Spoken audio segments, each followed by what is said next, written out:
Warda says, mostly we talk about segregation of girls and boys, but now homosexuality is very common in schools and colleges, etc. What should be done to control that?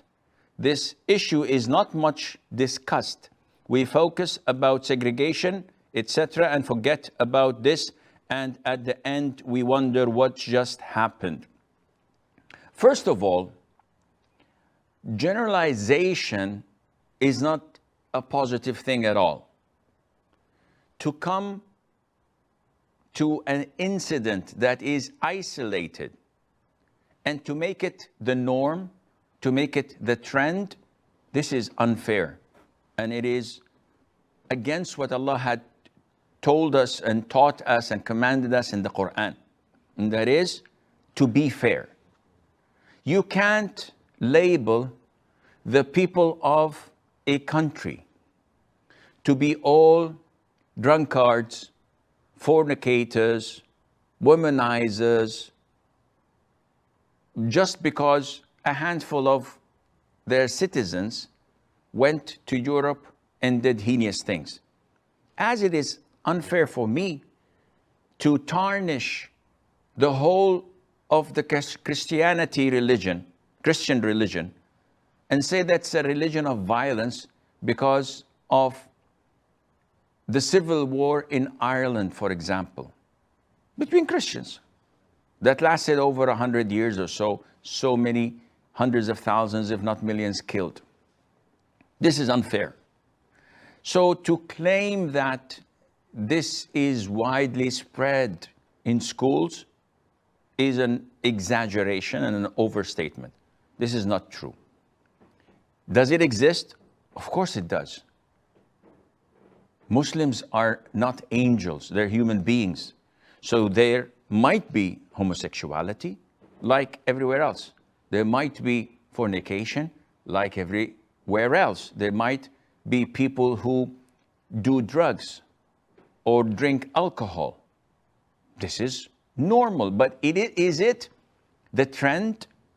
Is it the norm that people do this in public and speak about it? Definitely not. So, first of all, we have to be careful before generalizing such a description. Second of all, do we have this? Yes, we do. But what is the percentage? 1 in 1,000? Maybe 1 in 10,000? Probably, give or take. How to control this? It is not something that you control. See, Islam is a way of life. It is not rule number 1, regulation number 5 that you come and implement. It's a system. Once you have the system, you have a perfect community and a society. Once the system is imbalanced, you'll have errors and you'll have such things similar to what you had described. Why? In Islam, we're ordered to lower the gaze.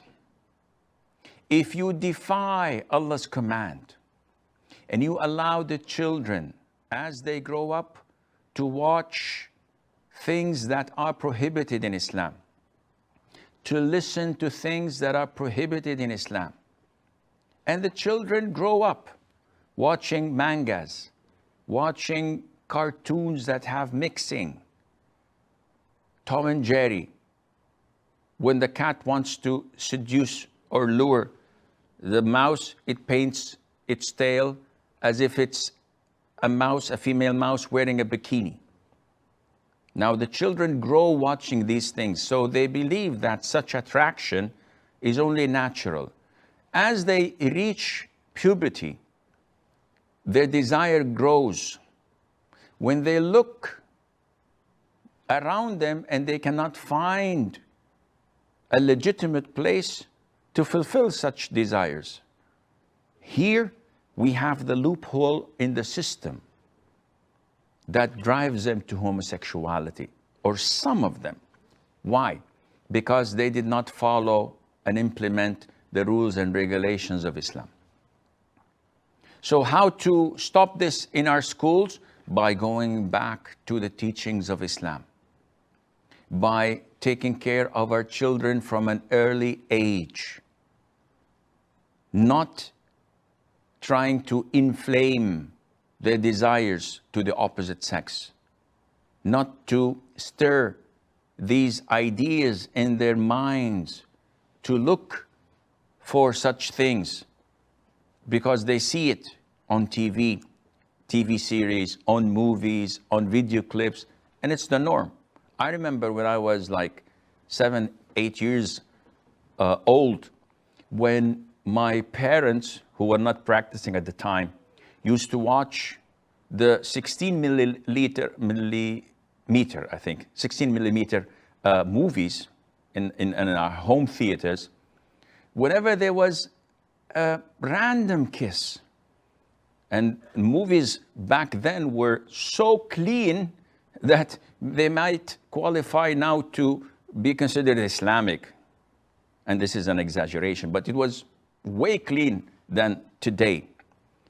Whenever a random kiss was there, we used to hide behind the curtains because of our bashfulness and that this is something taboo and we should not be watching this. Nowadays, this is the norm. So it is us who are to blame. When we bring up our children to see these things, to watch video clips, when they watch a famous male or female singer singing a song that has a plot and it involves a boyfriend, a girlfriend, nightclub, dancing, bedroom, a bar, and they watch this because the music is fine and they see something that is implanted in them. They need a legitimate way to depressurize whatever is inside them they cannot find. This is what causes a problem that needs to be fixed. However, we have schools of tahfidh, we have circles of knowledge, we have groups that take them to play football and take care of them and bringing them up Islamically. We should focus on such activities that would take their mind off these subjects, and Allah Azza wa Jal knows best.